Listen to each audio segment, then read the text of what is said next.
उत्तर प्रदेश में खेती को बेहतर बनाने और किसानों की आमदनी बढ़ाने के लिए सरकार ने एक बड़ा कदम उठाया है। योगी सरकार के इस प्रयास का नाम है यूपी एग्रीज प्रोजेक्ट। इस परियोजना में $500 मिलियन लगाए जा रहे हैं ताकि किसानों को आधुनिक तकनीक, बेहतर उपकरण और नई खेती के तरीके मिल सके। इस प्रोजेक्ट का ऑब्जेक्टिव है कि किसानों की फसल मौसम के असर से सुरक्षित रहे, उनकी आय बढ़े और वो सीधा बाजार और वैल्यू चेन से जुड़ सके। यही बदलाव अब प्रदेश के कई हिस्सों में दिखाई देने लगा है।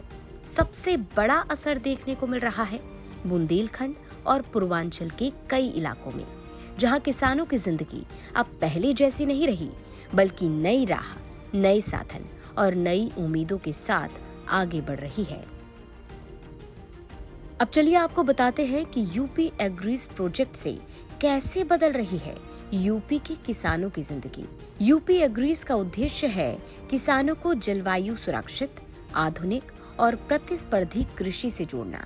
इसके तहत किसानों को क्लाइमेट स्मार्ट टेक्निक और बेहतर इनपुट दिए जा रहे हैं। छोटे किसानों को वैल्यू चेन और मार्केट से जोड़ा जा रहा है। पूरे प्रदेश में डिजिटल एग्रीकल्चर सिस्टम बनाने की तैयारी है। ये योजना मिट्टी की उर्वरता, पानी की बचत, आधुनिक मशीनों के इस्तेमाल और नई तकनीक से फसल बढ़ाने पर जोर देती है। कभी सूखे और पलायन का असली चेहरा कहलाने वाला बुंदेलखंड आज उम्मीद की एक नई जमीन बन रहा है। Uttar Pradesh agriculture growth and rural enterprise ecosystem strengthening scheme ने यहाँ के किसानों को सिर्फ खेती नहीं, बल्कि छोटे उद्योग और व्यापार से भी जोड़ दिया है। अब किसान अपनी आय बढ़ा रहे हैं और गांव में रोजगार के नए अवसर पैदा कर रहे हैं। ये जो योजना आई है, इससे किसानों को क्या लाभ मिल रहा है? इससे खेती किसानी के अलावा किसान छोटे छोटे कुटीर उद्योग भी स्थापित कर रहे हैं। मछली पालन, कुक्कुट पालन, दुग्ध उत्पादन, रेशम, तमाम तरह के छोटे छोटे व्यवसाय कर रहे हैं, जिससे खेती के अलावा उनको अतिरिक्त आमदनी भी हो रही है। बुंदेलखंड इलाके में पहले खेती से जितनी उम्मीद थी उतनी आमदनी नहीं मिलती थी, लेकिन अब आधुनिक तकनीक मिल रही है। छोटे छोटे उद्योग से अतिरिक्त आमदनी भी होने लगी है। सरकार द्वारा चलाई जा रही योजना से किसानों को अब कृषि कार्य के साथ साथ उद्योग, कुटीर उद्योग जो प्रोत्साहन मिल रहा है, उससे किसान परिवार समृद्ध होंगे, खुशहाल होंगे और बुंदेलखंड के किसानों का विशेष लाभ मिलेगा इसको, क्योंकि यहाँ पशुपालन है, तमाम उद्योग जो पूर्व में करते आ रहे थे, लेकिन सरकार का उतना सहयोग पहले नहीं मिल पाता था, जिससे किसान निराश हो रहे थे। अब सरकार का इस ओर विशेष ध्यान देने से बुंदेलखंड के किसानों को इसका विशेष लाभ मिलेगा। पहले बुंदेलखंड के किसान सिर्फ फसल बेचकर ही काम चला पाते थे। अब वैल्यू चेन से जुड़कर उन्हें काफी फायदा हुआ है। गांव में ही रोजगार मिल रहा है। ये रोजगार किसानों के लिए नई दिशा है। अब खेती सिर्फ गुजारा नहीं, बल्कि एक सही व्यवसाय बन रहा है। ये जो स्कीम आई है नई, इससे किसानों को क्या लाभ मिल रहा है? किसानों को बहुत लाभ मिल रहा है। अपना उद्योग भी तैयार कर रहे हैं, छोटे छोटे बड़े बड़े काम कर रहे हैं। बागवानी और कई चीज़ों का काम उन्होंने बढ़ाया है। इससे काफ़ी लाभ है।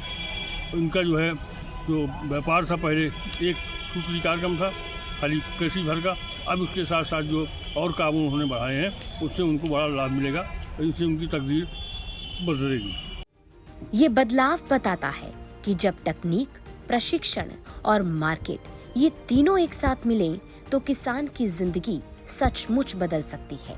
बुंदेलखंड के किसान अब गर्व से कह रहे हैं कि हम सिर्फ किसान नहीं, अब एंटरप्रेन्योर बन गए हैं। चलिए अब आपको पूर्वांचल की तरफ ले चलते हैं। देवरिया जैसे जिलों में खेती को हमेशा मेहनत, समय और मजदूरों की भारी जरूरत होती थी, लेकिन अब ये तस्वीर बदल रही है। योगी सरकार आधुनिक कृषि यंत्रों पर अनुदान दे रही है। इसी में सबसे बड़ा गेम चेंजर बनकर आया है ये सुपर सीडर। सुपर सीडर खासकर गेहूं की बुआई के लिए वरदान माना जा रहा है। इससे समय की बचत होती है, मजदूरों की कम जरूरत पड़ती है और लागत कम होता है, और सबसे बड़ी बात कि पैदावार बेहतर होती है। पूर्वांचल के किसान मानते हैं कि टेक्नोलॉजी के इस्तेमाल से काम आधा हो गया, तेजी से बुआई होती है और फसल पहले से कई बेहतर मिल रही है। लाभ ये है कि एक जुताई बच रही है, जो जोत करके आदमी बोता था फिर रोटावेटर से मिलाता था, उसकी बचत है, लेबर की बचत है, खाद बीज एक साथ गिरने से खाद इधर उधर नहीं जाएगी, जिससे केवल पौधे में ही लगेगी। ये फायदा बहुत बड़ा फायदा है। हम देख रहे हैं कि रोटावेटर से अच्छी मतलब बराबर ज़्यादा कर रहा है। ये सरकार की जो योजना जो ये कृषि यंत्रों पे छूट दी जा रही है, किस तरीके से आप किसानों लोगों को लाभ मिल रहा है?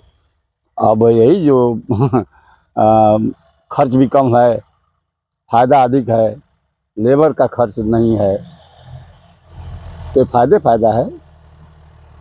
और हमको लग रहा है कि इस साल तो कम, लेकिन अगले साल से कोई पैरा नहीं बोएगा, डिबलर से ही बोना शुरू करेगा। हम तो बोएंगे कल, सारा खेत कल का जुताई हो गई है इन्हीं के द्वारा, कल सवेरे। पहले किसानों की सबसे बड़ी दिक्कत मजदूर ना मिलने से होती थी, लेकिन अब मशीनों से बुआई तेज और आसान हो गई है। जो भी कृषि यंत्र है, तमाम रिसर्च चल रहे हैं, प्रयोग चल रहे हैं कि कृषि को जो है कि डेवलप किया जाए। कृषि, हमारा भारत कृषि प्रधान देश है, तो सरकार का भी फोकस है, वैज्ञानिक भी लगे हुए हैं, तमाम टेक्नोलॉजी आ रही हैं, सीड की वेराइटियाँ आ रही हैं, खाद जो है कि कम से कम पड़े इसके लिए अच्छी से अच्छी जो है कि खाद और दवाएं जो है कि डेवलप हो रही हैं, रिसर्च हो रहा है। अभी कृषि यंत्र पे बहुत तेज़ी से विगत 10 वर्षों में इतनी क्रांति आई है कि नए नए मॉडल के ट्रैक्टर, नए नए मॉडल के कृषि यंत्र, तमाम यंत्र जो है कि डेवलप हुए हैं, जिसमें हमारा शुरू में जो है कि जीरो टिल था, उसके बाद से फिर डेवलप हुआ तो सीडल आया, सीडल के बाद से सुपर सीडर आया, हैप्पी सीडर आया। अभी ये हमारा सुपर सीडर जो है, कभी भी हम जब लाइन से बुआई करेंगे धान या गेहूं की, तो खाद और बीज जो है कि हमारा प्रॉपरली एक जगह पे एकत्रित रहेगा, इधर उधर नहीं जाएगा। और जब खाद, पौधे को हमेशा जो है कि फर्टिलाइज़र चाहिए, जो भी फर्टिलाइज़र हम डालते हैं, ऐसे छिड़काव करते हैं तो कुछ पौधे के पास रहता है, कुछ पौधे से दूर रहता है, तो जो दूर रहेगा उससे उसको पौधा एब्जॉर्ब नहीं कर पाएगा, और जब एब्जॉर्ब नहीं करेगा तो पौधे का ग्रोथ कम होगा।